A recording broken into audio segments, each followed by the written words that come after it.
Or can we do something besides watch Honey Boo Boo? Yeah, we just lost 3 hours of our life. Well, what do you guys suggest we do? Well, we have to work on Paz's project. What do you think we're gonna do? It has to be on something from the 1920s. Wouldn't it be great if we could go back and interview people? That would make life a lot easier.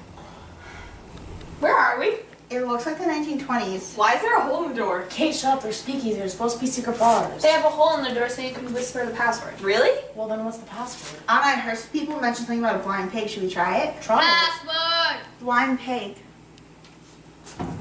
Let's go. Wow, look at this place. Wouldn't it be great if we could interview some of these people for our project? Yeah, it would. Guys, let's split up and ask questions. Okay. Go. Excuse me, miss? How can I help you, miss? Can I ask you a couple of questions? Of course. First, what's your name? Dorothy Williams. And how often do you come to a speakeasy like this? Only when I need a drink. Usually I'll go on a booze cruise into international waters where I can drink legally, though. How do you feel about this whole prohibition movement? I don't have a problem with it because there are a lot of loopholes, sweetheart. Aren't you afraid of getting stolen from or getting arrested by the police? No, darling. The cops here are easy to pay off, and as you can see, I'm a wealthy enough woman to protect myself. How do you pay for all of this? Credit, my love. That's all we use these days. Are we done here? I'm in a bit of a rush. Sure, thank you so much. Go. Excuse me? Sir? Don't you see I'm talking over here? What do you want? Make it snappy. Can I just ask you a couple questions? I guess. What do you want? What's your name? They call me Little Tony. And what do you do around here? Don't worry about it. Do a little bit of this, a little bit of that. How do you feel about the prohibition movement and the rise in crime? I mean, it's a good business. You get what you deserve.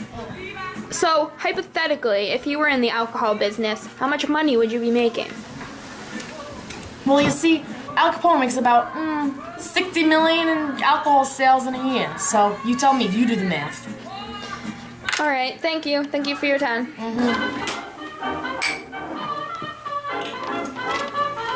Excuse me, was that just you singing? Yes. You have a lovely singing voice. Thank you. You don't look like you're from here. Where are you from?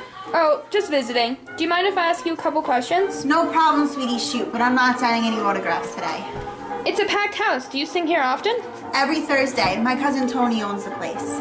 It sounds like you were singing jazz. I thought primarily African Americans sang jazz music. It is a major aspect of the Harlem Renaissance. You gotta keep up with the times. The Roaring 20 waits for no woman. So how do you feel about the rise in jazz music and African influence in New York?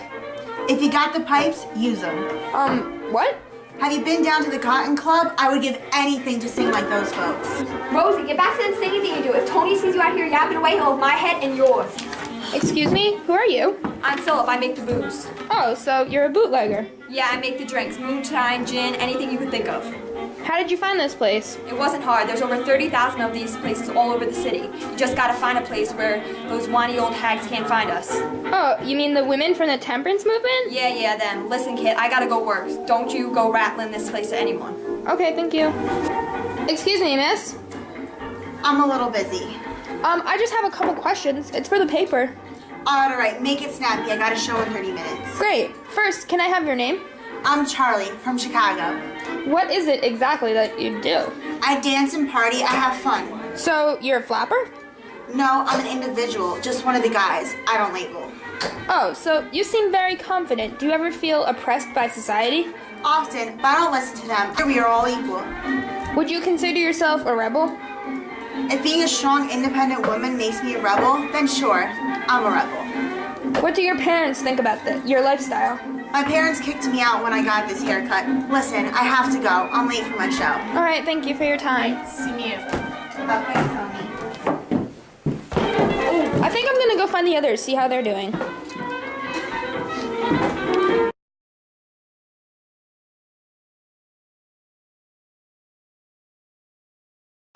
Today I'm here with President Wilson. Hello, Mr. President. Could I ask you a few questions? Sure, young lady, but make it quick. I'm a busy man. What are your thoughts on the women's suffrage movement? Well, I am passing an amendment to give them the right to vote, aren't I? Yes, but isn't it true that you previously were against providing their rights? Also that your daughters are suffragettes and you worked at a women's college? Yes, that is all true. Both my daughters feel strongly about receiving their rights. I also worked with very bright women when I taught at that college. Would you care to tell me about the election of 1912 and your stances? Of course, I supported child labor laws and pro-union legislation. What was your stance on women's rights? Theodore Roosevelt was more in favor of that thought than I was. What were your feelings about the women who picketed the White House in 1917? I have in the past treated the demonstrators with kindness and decorum, but these women were out of hand. When I walked out with my wife that August 26th day, I tipped my hat as usual to the protesters, but they were very disruptive. What happened to the women? Many of them were arrested. Those who were jailed went on hunger strikes and their captives had to force feed them. I knew that would cause poor publicity for my administration, so I agreed to pass the law. Can I go now? Wait, I have a couple more questions. Is it true that you oppose unfair discriminating laws against any class or race, and that the qualifications for voting should be the same for all men? Yes, I do think that all men should be treated equally. Is that why you did not oppose your departments from segregating African Americans? That was beyond my control. What about there being no jobs for African Americans in the South government? The South is still sensitive about that subject.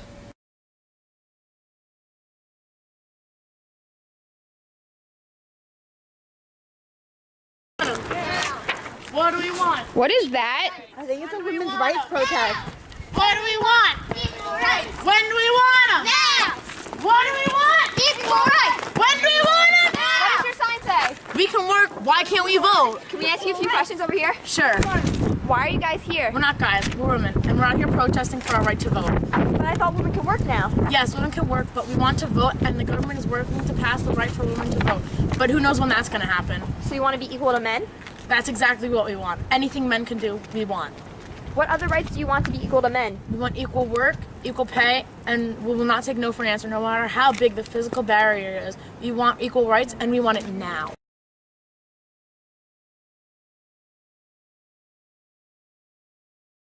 I'm here with famous political suffragist Lucy Burns. Lucy, you are an extremely educated woman. You attended Columbia University, Yale University, Oxford, and Vassar College. How has all this education furthered your movement? My education helped me understand the problem of suffrage from every angle. I'm a woman, and I am capable of opening my mind and being just as scholarly as any man. What inspired you to devote your life to the suffrage movement? While I was studying in Europe, I met a lovely group of women in the Women's Social and Political Union. I joined this organization and worked to gain equality for British women. I met an American, Alice Paul, and we decided to push a similar movement in America. How did you feel about your time in the National American Women's Suffragist Association? Well, in America, Alice and I were leaders of the Congressional Committee. We felt that if we laid the blame on political parties, they would have to take action and pass an equality bill. I think Alice and I were too proactive and forward for the women in the party. So you and Alice broke away from the party? Yes, exactly. With the help of the great Jane Addams, we planned our first march at the White House during Wilson's inauguration. We wanted to show that we were a force to be reckoned with. You have always had an issue with President Wilson. Could you elaborate? I think Wilson is a snake. He promised to support the suffrage movement, but cleverly disregarded it during his speech to Congress. I tried to meet with him after, but he fell ill. After he said he would not support suffrage so as not to impose his private views on Congress. You and Alice started the National Women's Party, a political party for women aimed to gain the right to vote. What was your role in the party, and what was the party's role in America? My positions included chief organizer and lobby head. The group was set up to fight and take action in the suffrage movement. We staged several marches and protests at the White House called Silent Sentinels. These silent sentinels were what caused you to be sent to jail the first time, is that correct? Indeed, the first trip to jail, I was sent to Occoquan House. How was your time there? Dreadful. I told the guards that I was a political prisoner, but they refused to listen. I set up pickets in prison, but they were shut down, and I even passed around a document on which I wrote the rights of a political prisoner through the holes in my cell walls. I got a number of prisoners to sign it before I was sent to solitary confinement. Then you were released, right? Yes, but I was arrested twice after. The third time, they said I was causing a traffic violation and sent me back to Occoquan with a maximum sentence.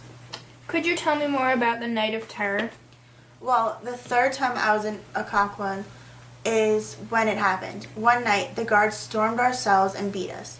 They kicked us and yelled and treated us like animals. When I fought them, they handcuffed my hands above my head for the whole night. I could hardly breathe in the morning. What happened to you and the women after that night? I staged a hunger strike in the prison. After 3 days, 5 guards forced a feeding tube up my nose, as they feared I would die. When I continued to strike, they released me. Did you know that you have spent more time in jail than any other suffragist? All right. That doesn't surprise me. Wilson and his party like to silence anyone whose opinion strays from theirs. Last June, the suffrage amendment was narrowly rejected in the Senate. How did your party react? We were surprised as we had campaigned for months, but in the end it only fueled our fire to push this amendment. Finally, Woodrow Wilson responded to your pleas and called a special session earlier this year. How did that go? Surprisingly well, he called a special session to talk to us women. We worked together to pass the Susan B. Anthony Amendment. It was passed through the House of Representatives and the Senate.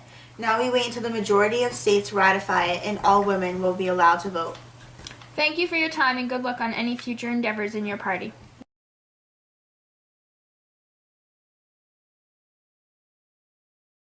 Is this another riot? They're really angry people. This must be a labor strike. We learned about them in class. Let's go check it out. Let's get this from a more adult point of view. I got this.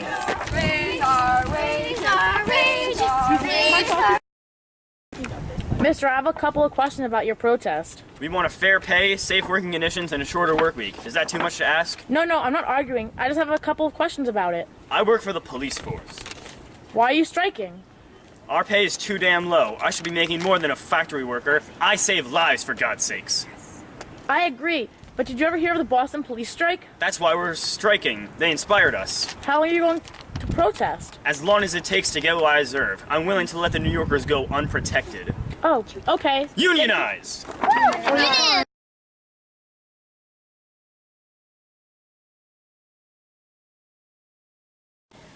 I'm here today with famous labor rights union leader Samuel Gompers, who's agreed to answer a couple of questions.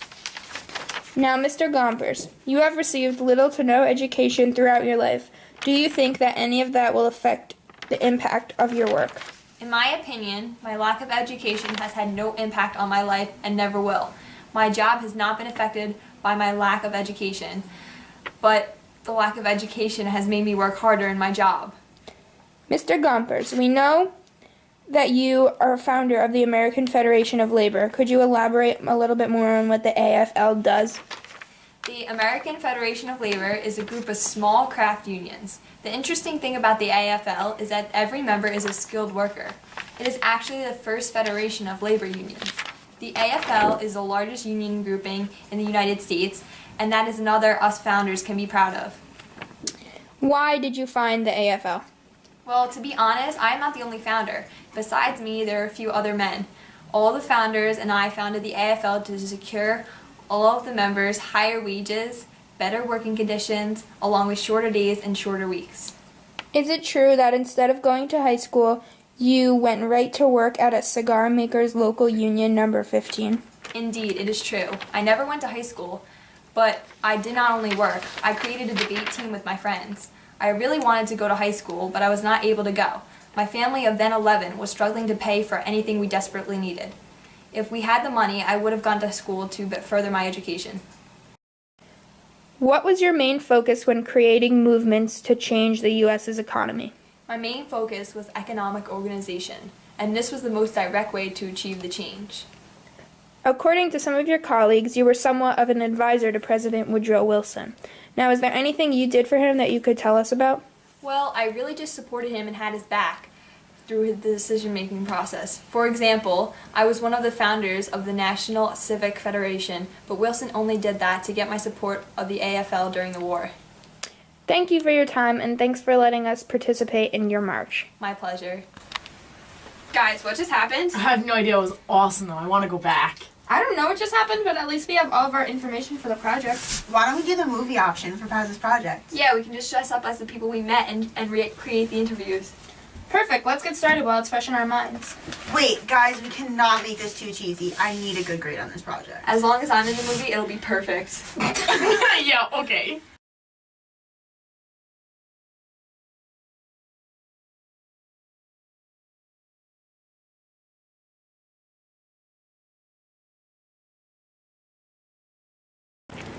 Why are you guys here?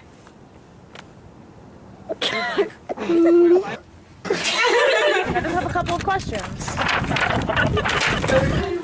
you guys ready? Row the canoe, row the canoe, row the canoe. Blooper sections.